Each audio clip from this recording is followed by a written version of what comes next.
अस्सलाम वालेकुम, hi everyone, welcome to my YouTube channel and welcome to my new vlog. उम्मीद करता हूं कि सब भाई खैरियत से होंगे, फिट फाट होंगे, ज़बरदस्त होंगे। दोस्तों, आज की वीडियो अर्निंग के रिलेटेड है और आज की वीडियो ऑर्डर्स के रिलेटेड है कि आपके जितने ज़्यादा ऑर्डर्स होंगे उतनी ज़्यादा आपकी अर्निंग आएगी। और आज की वीडियो में मैं आपको ये भी बताऊंगा कि अगर आपके पास न्यू बाइक का ड्राइविंग लाइसेंस है तो आप बेहतरीन एवरेज ऑर्डर्स की किस तरह से निकाल सकते हैं, और जो पुराने राइडर्स हैं वो न्यू राइडर्स की निस्बत उनकी अर्निंग अच्छी क्यों होती है, उसकी क्या क्या रीज़न्स हैं। आज की वीडियो में टोटल इसी बात पर डिस्कस होगी। सो वीडियो में रहिएगा साथ साथ। अगर आप भी बाइक का ड्राइविंग लाइसेंस बना रहे हैं और चाहते हैं कि आप बाइक राइडर की फील्ड में काम करके अच्छी अर्निंग करना चाहते हैं तो ये वीडियो आपके लिए काफ़ी हेल्पफुल होगी। सो दोस्तों, बात शुरू करने से पहले आप एक दफ़ा ये व्यू चेक करें, आसमान कितना साफ़ और ख़ूबसूरत है। और आपका भाई अभी ये ऑर्डर लेकर जा रहा है जेवीसी की तरफ। तो यहाँ से ये तकरीबन समझ लें कि 8 से 9 किलोमीटर है। तो साथ साथ आप व्यू भी इंजॉय करें और गपशप भी होगी। रोड की कंडीशन भी आप चेक कीजिएगा। आज संडे है तो बेसिकली संडे वाले दिन रोड पर इतनी ज़्यादा ट्रैफिक नहीं होती बनिस्बत बाकी के जो 7 दिन होते हैं। तो ट्रैफिक जो है ना, ये अगर रोड पे कम हो तो उस सूरत में भी आपके ऑर्डर्स अच्छे होते हैं। इसीलिए दोस्तों, संडे का जो दिन होता है ना, अगर संडे के दिन काम अच्छा हो तो बाकी जो दिन हैं उसकी निस्बत संडे वाले दिन अच्छी आपकी अर्निंग होती है। उसकी वजह यह है कि रोड बिल्कुल फ्री होते हैं, आपको लोकेशन पर जाने के लिए ज़्यादा टाइम नहीं लगता। और जब आपका टाइम बचता है आपका ऑर्डर जल्दी डिलीवर होता है। जब आपका ऑर्डर जल्दी डिलीवर होता है तो उस सूरत में नेक्स्ट ऑर्डर जल्दी आने के चांसेस होते हैं और आगे आपकी अर्निंग जो ओवरऑल पूरे दिन की अर्निंग होती है वो अच्छी खासी एवरेज निकल आती है। सो अब यहाँ पर जो बात मैं आप भाइयों के साथ करने जा रहा हूँ, इस बात को आपने अच्छे से समझना है ताकि आपको पता चल सके कि एक नया बाइक राइडर जो है और एक पुराना बाइक राइडर है, उन दोनों की अर्निंग में डिफरेंस कैसे आता है। तो दोस्तों, जिस टाइम पे मैंने तलबा ज्वाइन की थी आज से तकरीबन 4 साल पहले, उस टाइम पर दोस्तों बज़ाहिर तो मेरा लाइसेंस पुराना था, मुझे रोड का काम करने का एक्सपीरियंस भी था, लेकिन जिस एरिया में मैं काम करने जा रहा था वो एरिया मेरे लिए बिल्कुल न्यू था। सो मैं काम करता था देरा वाली साइड में, वहाँ पे एक रेस्टोरेंट पे मैं फ़िक्स सैलरी पे काम करता था। तो यहाँ पर जो JLT मरीना का एरिया ये एकदम मेरे लिए बिल्कुल नया था, चाहे मेरा बाइक का लाइसेंस पुराना था। तो ये डिपेंड नहीं करता कि आपका लाइसेंस कितना पुराना है। हाँ, अगर आपने पहले काम नहीं किया तो जिस एरिया में भी आप काम करने के लिए जाएंगे वही आपके लिए बेस्ट एरिया होगा और वहीं पर आपके जो ऑर्डर्स हैं ना वो ज़्यादा होंगे। तो उसकी मिसाल कुछ इस तरह है कि वहाँ पर मेरा एक दोस्त इलाहाबाद में काम करता था।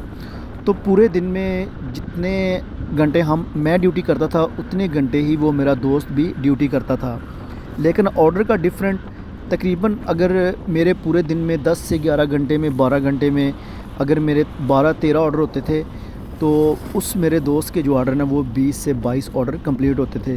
तो मैं अक्सर उसको पूछता था कि यार तुम्हारे ऑर्डर इतने ज़्यादा क्यों हो जाते हैं, जबकि मैं भी ड्यूटी उतनी ही करता हूँ जितनी आपकी ड्यूटी है। तो उस टाइम पे तो मुझे समझ नहीं आई, लेकिन जब मैंने आहिस्ता आहिस्ता वहाँ पर 6 मंथ तक काम किया तो फिर मैंने रियलाइज़ किया कि उतने घंटे ही ड्यूटी करके जितनी मैं पहले ड्यूटी कर रहा था, जो मेरे ऑर्डर्स की एवरेज है ना वो ख़ुद ब खुद ऑटोमेटिकली 12-13 से लेके 20-21-22 तक चली गई। इवन कि कभी कभी 25 और 24 ऑर्डर्स भी कंप्लीट हो जाते थे। तो दोस्तों, उसके पीछे मैं आपको सबसे बड़ी रीज़न बताना चाहता हूँ कि उसके पीछे सबसे बड़ी वजह क्या थी कि जिस टाइम पे मैं नया उस जोन में इंटर हुआ था तो मुझे कस्टमर की लोकेशंस की भी प्रॉब्लम थी। उसके अलावा जो रेस्टोरेंट हैं उनसे ऑर्डर पिकअप करने की भी प्रॉब्लम थी। मिसाल के तौर पे मैं किसी रेस्टोरेंट का ऑर्डर मुझे आता था, जब मैं वहाँ पे जाता था बाइक पार्क करता था तो मुझे उस रेस्टोरेंट को ढूंढने में 10 से 15 मिनट, कभी कभी 20 मिनट भी लग जाते थे और कभी कभी तो वो रेस्टोरेंट सामने ही होता था तो जल्दी ढूंढ लेता था। तो ओवरऑल मतलब टाइम काफ़ी वेस्ट होता है जब आप नए होते हैं किसी एरिया में, वहाँ पर आपको रेस्टोरेंट जल्दी नहीं मिलता तो आपको रेस्टोरेंट ढूंढने में प्रॉब्लम होती है। फिर जब आप रेस्टोरेंट ढूंढ लेते हैं, ऑर्डर पिकअप कर लेते हैं, फिर आपने कस्टमर की लोकेशन पर जाना होता है। वहाँ पर अभी क्या होता है दोस्तों, वहाँ पर भी आपको लोकेशन की प्रॉब्लम हो जाती है। आपको टावर का पता नहीं होता, बाज़ दफ़ा लोकेशन जो है ना वो टावर से थोड़ी पीछे ख़त्म हो जाती है या थोड़ी सी आगे ख़त्म हो जाती है। अगर तो थोड़ी सी पीछे ख़त्म होती है तो फिर तो आप किसी से पूछ-गछ करके आप टावर तक पहुँच जाएँगे। लेकिन अगर आपने उस बिल्डिंग के एरिया को क्रॉस कर दिया, आगे निकल गए, तो फिर दोस्तों आपके 10 से 15 मिनट भी बर्बाद हो सकते हैं, क्योंकि वहाँ पर आपको घूम के वापस उसी बिल्डिंग के पास जब आना पड़ेगा तो आपको डायरेक्टली आप वहाँ पे एंटर नहीं हो सकते, आपको थोड़ा घूम के आना पड़ेगा। तो रोड बाय रोड आपको आना पड़ेगा, तो फिर उसके लिए आपका टाइम वेस्ट होगा। सो ओवरऑल अगर एवरेज निकाली जाए तो जब बंदा किसी एरिया में काम करता है वहाँ पर उसका एक्सपीरियंस ज़्यादा हो जाता है, तो ऑटोमेटिकली जो ऑर्डर की एवरेज है ना वो दिन ब दिन बढ़ती जाती है और उसके ऑर्डर जो है ना ऑटोमेटिकली अच्छे हो जाते हैं। और जब ऑर्डर अच्छे होते हैं तो फिर एंड ऑफ द मंथ जो आपकी सैलरी आती है ना, पहले की निस्बत वो सैलरी जो है ना आपकी इंक्रीज़ होना शुरू हो जाती है। सो दोस्तों, अगर आपके पास बाइक का न्यू ड्राइविंग लाइसेंस है तो किसी भी एरिया को जानने के लिए, किसी भी एरिया में काम करने के लिए आपने टेंशन बिल्कुल नहीं लेनी। उसका एक सिंपल सा मेथड है। आपने करना क्या है, जब आप लोकेशन को फॉलो अप करेंगे, आपने जाके अपनी बाइक को पार्क करना है और वहाँ पर आपको डिलीवरो, क्रीम, तलबत हर तरह के वहाँ पे राइडर्स आपको मिल जाएंगे। तो आपने बिना खुद का टाइम वेस्ट किए, खुद ढूंढने की बजाय आपने किसी भी भाई से पूछ लेना है कि भाई ये रेस्टोरेंट कहाँ पर है और मुझे यहाँ से ऑर्डर पिकअप करना है, तो वो आपकी हेल्प कर देगा। आपको वो रेस्टोरेंट ढूंढने में टेंशन नहीं होगी और आप जहाँ पे खुद 15 से 20 मिनट लगाकर उस रेस्टोरेंट को ढूंढेंगे, वही रेस्टोरेंट आपको 5 से 7 मिनट के अंदर मिल जाएगा और आप वहाँ से जल्दी अपना ऑर्डर पिकअप कर लेंगे और आगे चल के आप अपना ऑर्डर जल्दी से कंप्लीट भी कर पाएंगे। अभी नेक्स्ट जो प्रॉब्लम आती है वो आती है बिल्डिंग की, कि आप लोकेशन पर पहुंच गए हैं, आपको बिल्डिंग नहीं मिल रही। उसके लिए आप 2GIS का भी यूज़ कर सकते हैं। अगर 2GIS में आपको समझ नहीं आती, आपको बिल्डिंग नहीं मिल रही, तो उसके बाद आपने करना क्या है, जब आप लोकेशन पर पहुँचे वहाँ पर आपने अपनी बाइक को पार्क करना है। अगर तो आपको वहाँ पे कोई राइडर नज़र आ जाता है, आप उससे पूछें, पूछने में कोई शर्म नहीं है, क्योंकि आप नए हैं, आपने सीखना है।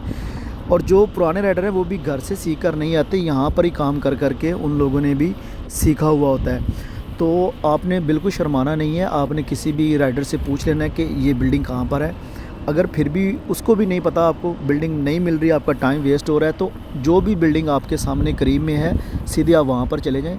जाके आप सिक्योरिटी गार्ड से हेल्प ले सकते हैं। आप उसको बोल सकते हैं कि सर ये बिल्डिंग बता दें अगर आपको पता है कहाँ पर है। तो मोस्टली यही होता है कि जो भी वहाँ पर होते हैं सिक्योरिटी गार्ड, उनके आसपास जितनी भी बिल्डिंग्स होती हैं उनको पता होता है, क्योंकि वो वहाँ पर काम कर रहे होते हैं और दिन में पता नहीं कितने राइडर्स उनसे जाके पूछते हैं। तो उसमें वो आप लोगों की हेल्प कर देंगे कि ये बिल्डिंग यहाँ पर है, वहाँ पर भी आपका टाइम जो है ना बच जाएगा। तो मेन चीज़ है आपने अपने टाइम को बचाना है। जब आपका टाइम बचेगा, आपके ऑर्डर की जो एवरेज है वो खुद ब खुद बढ़ जाएगी। सो दोस्तों, इसमें कोई शक नहीं है कि एक नए बंदे की निस्बत जो पुराना राइडर है उसकी अर्निंग अच्छी होती है। उसके पीछे सबसे बड़ी वजह यही होती है कि एक नया बंदा है, तो जब वो रोड पे निकलता है तो अगर उससे एक भी एग्ज़िट रोड पर गलत हो जाता है तो मैक्सिमम उसके 10 से 15 मिनट ऑटोमेटिकली बर्बाद हो जाते हैं। सो जब आप वहाँ पे एक दफ़ा मिस्टेक करेंगे, 2 दफ़ा करेंगे, 3 दफ़ा करेंगे, तो चौथी दफ़ा आप वो मिस्टेक कभी नहीं करेंगे। आपको पता चल जाएगा ये वाला जो एग्ज़िट है यहाँ से हमने लेना है और हम इस एरिया में पहुँचेंगे और यहाँ पर ये वाली बिल्डिंग है।